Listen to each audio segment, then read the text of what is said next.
So tonight it's going to be chili with large meatballs. Cheese and chips and chili. Kind of like Frito chili pies. Yep. Yeah, okay. Got a little bit of a campfire going out here. And there's a rule that you can only use wood that you've carried in. So I actually went around to all the different campsites that weren't being used, and I picked up the scrap firewood from their fire pits and put it all together and then made a fire with that. And that's why this one looks like it was made out of spare parts. It was. So we got a little fire going. And Dad was able to get the awning, kind of a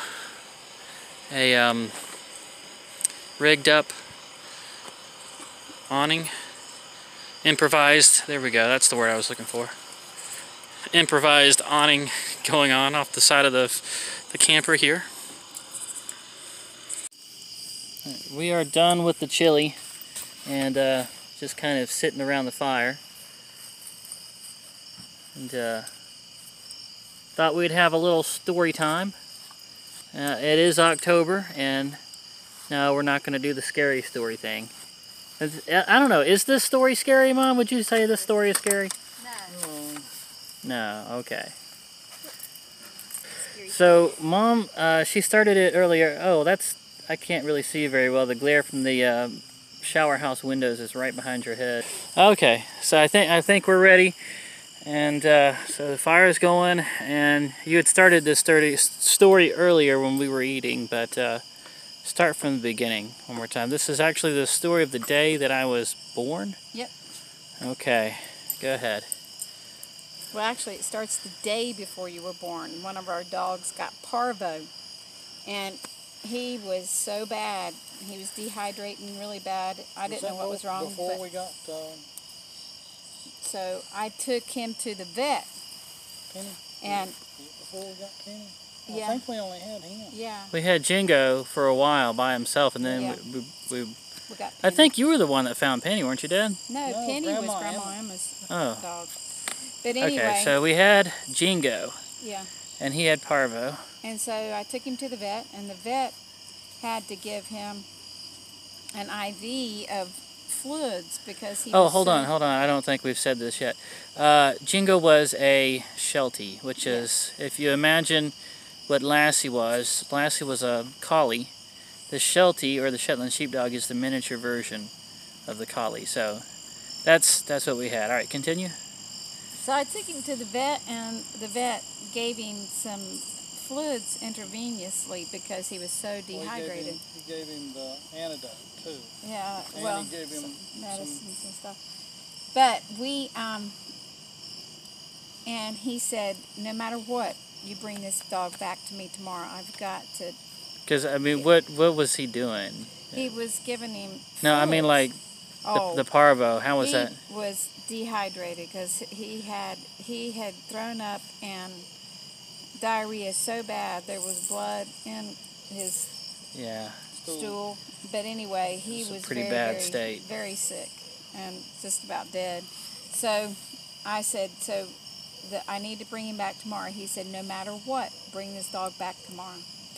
I said, well, okay. I'll be back tomorrow with the dog. So I started into labor the next day. This was on Thursday. That morning. That morning I started into labor. I called into work. Yeah. And that was me.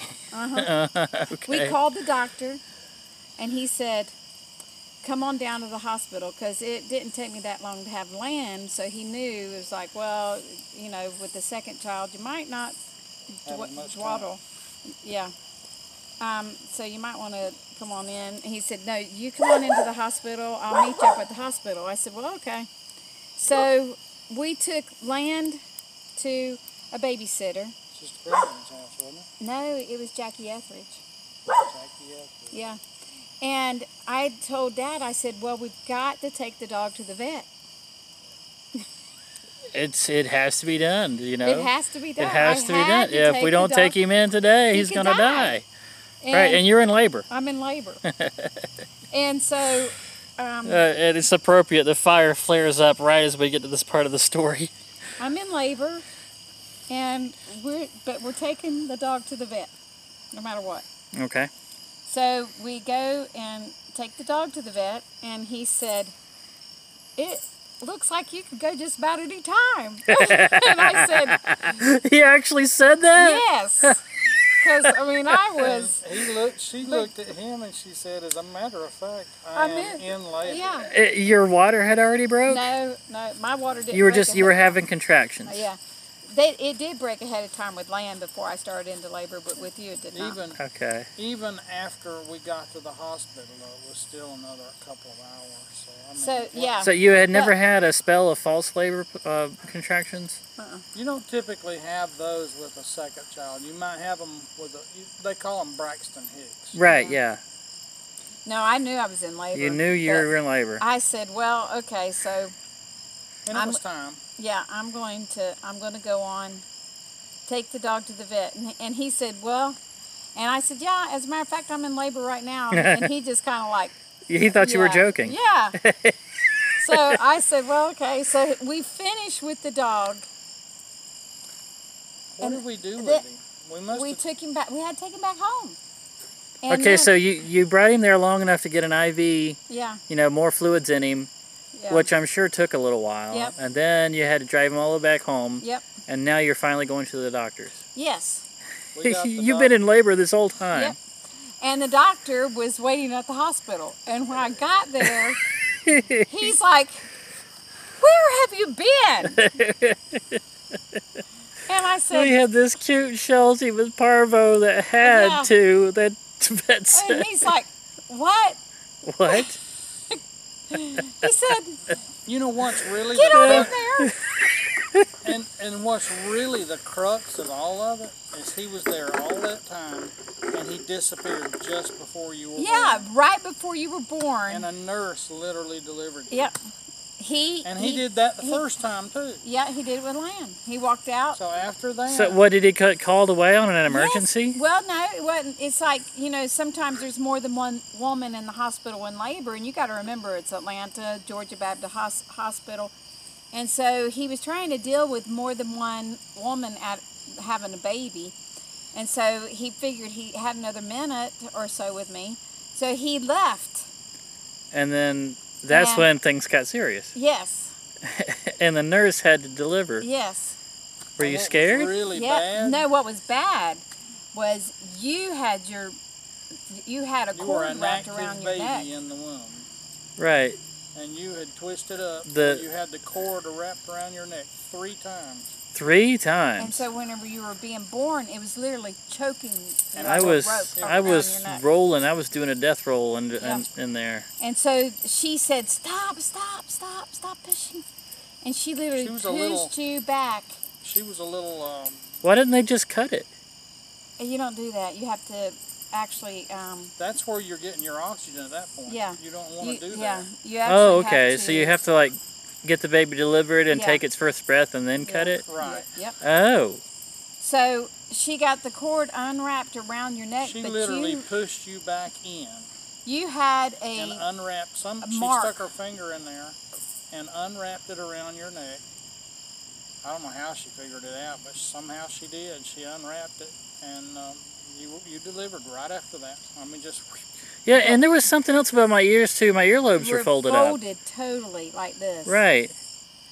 And I think that's partly why my ears still stick out even now. Well, I tried putting tape and making them lay down. Yeah. Now I'd lay your head when you lay down. Now I just wear a bandana and grow my hair out over them. Yeah. So they don't look so bad. Well, they aren't anything like they were when you were first born. No, I mean the earlobes stick out a little bit. Inherited Roger Stanley's ears. My dad's ears. Here, I'm going to turn this around. But I don't know if you can even see them, but yeah, I see how that they definitely stick up at an angle, but it's nothing not. Like yeah, nothing like. They weren't folded on. They were literally folded. They were folded on up. Yeah, when you were born, they were all folded up. You said 3 folds? Yeah, it was 3 folds. Wow. But the thing is I think you'd played with them yourself so much you'd folded them up. I don't know how that happened, but Just anyway. Fidgety hands in the womb. They took, and you had a ring, somebody took a rope around your neck. Yeah, your and neck was choked dark you. for like probably it took a 6 while weeks for that to go away. after you were born. So is there a chance maybe I had gotten brain damage during that time? Would that No. explain some of the reasons? No. It's like, And your IQ is very high. There's something wrong with that, boy. No. Your IQ is up there. It's not. You don't have a low IQ. Okay. It wasn't like. So I recovered all right from that. Yes. Now, one other strange thing is about the day I was born. It was the day before Dad's birthday. The day before, yes. It was the day before Dad's birthday. And I'm in labor, and Dad's and Dad was wanting me to be born on his birthday, so Yeah. I would be like a birthday present. Isn't that right, Dad? Yeah. Well, I mean, Yep. He says one just a few more hours. in one breath, I was saying, really, he needs his own birthday, and then in another breath, I'd say, well, you know, it'd be nice if he was born on my birthday. Which one were you like leaning towards? You would have rather. I really didn't care. If you Really? want to be totally honest, I was more concerned about you than I was about it being on my birthday. It actually makes it a lot easier for me to remember your birthday. Because I know that right after my birthday, the day after that, I call you and tell you happy birthday. Well, if it was on your birthday, you definitely It would have been, yeah, it would have been even easier. But it's nice. It really is nice having my own birthday. Yeah. So here we go with that. Now, you'd feel like when you were little, especially, oh, this is Daddy's birthday. This is not my birthday. Well, I mean, I think I would have understood that it was both of ours' birthday. Yeah. Well, Because, I mean, even so, mine and Siobhan, my little sister, our birthdays were a week apart, and we tended to celebrate... 6 days, yeah. Yeah, we tended to celebrate those at the same time because it made it a little easier. Well, I mean, usually you can't celebrate till weekends anyway. Right. So usually you're picking a weekend. And Yeah, I mean, so that didn't hurt me or anything to celebrate my birthday in conjunction with hers. I mean, that never bothered me. So it would have been a little strange if there had been like all three of us had been celebrating our birthday on the same weekend. That would have been a little weird. Yeah. Yeah, little sister, Dad, and well, see, middle you got to child. remember at the same time, the same as her birthday and our anniversary are the same. Oh yeah, that's right. So we've got. You've got in 6 days, your birthday, yeah, within 6 Dad's days. birthday, Siobhan's birthday, and our anniversary. So It gets it all over with quickly there, doesn't it? It's a little crazy at that time. All right, so I think we're up to about 10 minutes on that story, so I'm going to go ahead and end this one and make it its own video. Like, subscribe, comment, blah, blah, blah, all that stuff. See you in the next video.